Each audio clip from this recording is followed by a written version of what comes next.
Media మిత్రులందరికీ నమస్కారం.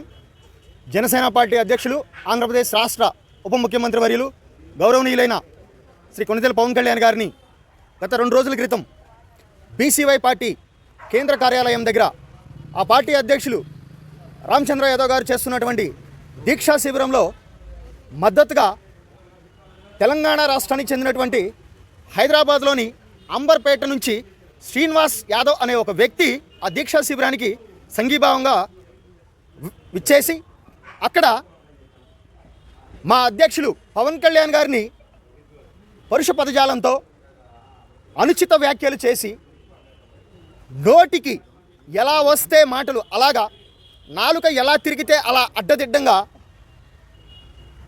మాట్లాడుతూ ఆయన ఒక రాష్ట్ర ఉప ముఖ్యమంత్రిని మాట్లాడుతున్నామన్న స్పృహ సోయ కూడా లేకుండా ఇష్టానురీతిగా ఆయన మాట్లాడటం జరిగింది. ముందు ఈ శ్రీనివాస్ యాదవ్ అనే వ్యక్తి కొన్ని విషయాలు తెలుసుకోవాలి. అసలు పవన్ కళ్యాణ్ గారు జనసేన పార్టీ ఆవిర్భావం నుంచి బీసీలకు జనసేన పార్టీలో పెద్దపీట వేస్తూ ముందుకు వెళ్తున్నారు. అతను తెలుసుకోవాల్సిన అంశాలు కొన్ని ఉన్నాయి. 2019 ఎన్నికలలో జనసేన పార్టీ కూటమిలో పోటీ చేసినప్పుడు అప్పుడు కేటాయించిన సీట్లలో బీసీలకు సముచిత స్థానం కల్పించారు. 2019 ఎన్నికల్లో గుంటూరు పార్లమెంట్ అభ్యర్థిగా బోనబోయిన శ్రీనివాస్ యాదవ్ గారిని, ఒక యాదవ్ సామాజిక వర్గానికి చెందిన శ్రీనివాస్ యాదవ్ గారిని గుంటూరు పార్లమెంట్ నుంచి అభ్యర్థిగా నిలబెట్టడం జరిగింది. ఆ తర్వాత 2024 ఎన్నికలలో కూడా మా అధ్యక్షుడు పవన్ కళ్యాణ్ గారు బీసీ సామాజిక వర్గానికి చెందిన చెన్నుబోయిన వంశీకృష్ణ యాదవ్ గారిని విశాఖ దక్షిణ నియోజకవర్గం నుంచి అభ్యర్థిగా నిలబెట్టి గెలిపించడం జరిగింది.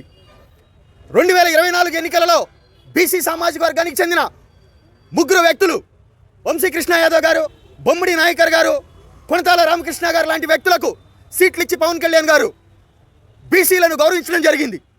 అలాగే కూటమి గెలుపు తర్వాత పవన్ కళ్యాణ్ గారు బీసీలను గౌరవిస్తూ ఆంధ్రప్రదేశ్లో అత్యంత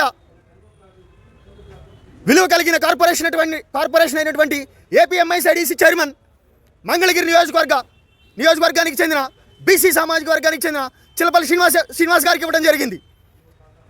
అలాగే బీసీలకు, ఎస్సీలకు, ఎస్టీలకు జనసేన పార్టీలో సముచిత ప్రాధాన్యం కల్పిస్తూ రాజ్యాధికారంలో వెనుకబడిన తరగతులు, వెనుకబడిన వర్గాలు, సబ్బండ వర్గాలు కూడా ముందుండాలని చెప్పేసి పవన్ కళ్యాణ్ గారు ఎప్పుడూ కూడా వారి ప్రయాణంలో గుర్తు చేసుకుంటూ ఉంటారు.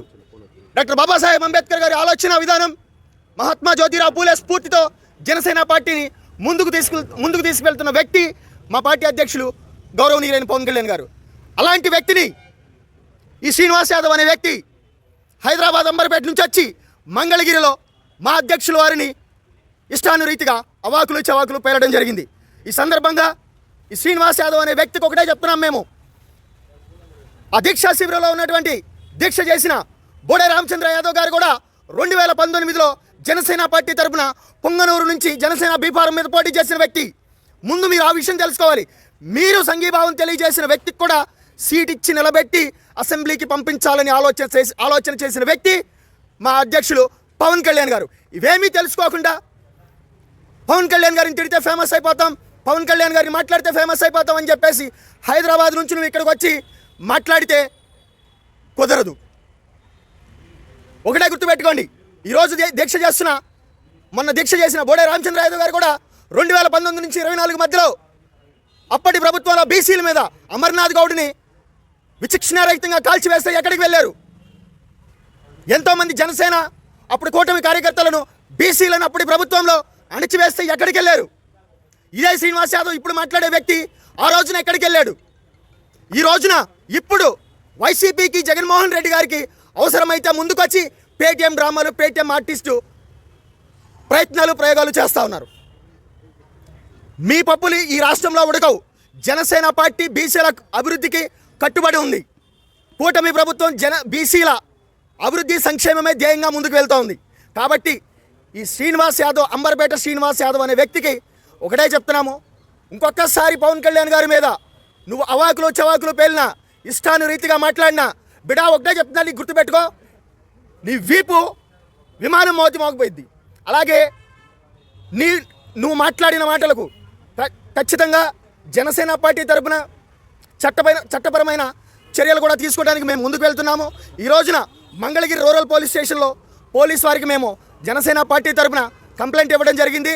ఖచ్చితంగా ఇలాంటి వ్యక్తిని ఉపేక్షించము, ఇతని మీద కేసు ఫైల్ చేసి ఎఫ్ఐఆర్ చేయించి ఇతనిని చట్టపరంగా శిక్షించేంత వరకు కూడా జనసేన పార్టీ నాయకులు కార్యకర్తలు ఉపేక్షించారని చెప్పేసి తెలియజేసుకుంటూ సెలవు తీసుకుంటా ఉన్నాము.